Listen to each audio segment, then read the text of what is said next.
Breaking story today, the one that still has political observers scratching their heads, is John McCain's announcement that he's suspending his campaign and returning to Washington to focus on the bailout battle. America this week faces an historic crisis in our financial system. We must pass legislation to address this crisis. I hope that Democrats would recognize that this issue should not be in any way related to my vote. We must pass legislation to address this crisis.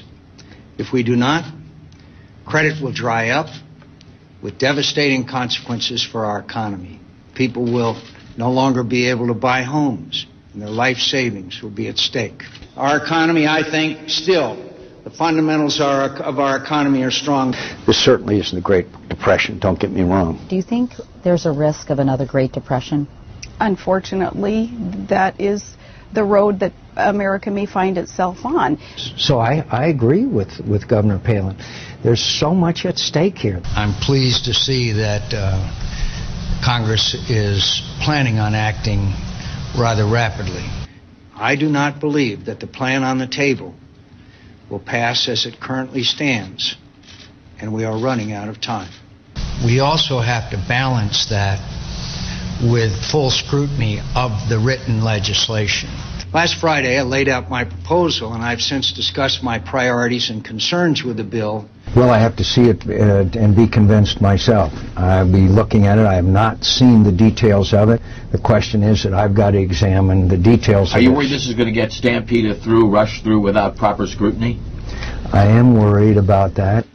It's time for both parties to come together to solve this problem.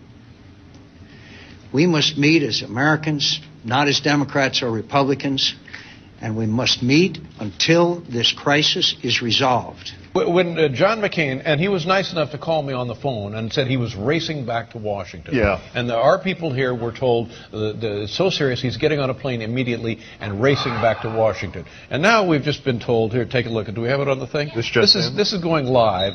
There he is right there. He was imbued with a Democratic... Doesn't seem to be racing to the airport, does he? So I'm more than a little disappointed by this behavior. Yeah. We're suspending the campaign. Yeah. Are we suspending it because there's an economic crisis or because the poll numbers are sliding? Whoops, whoops, whoops.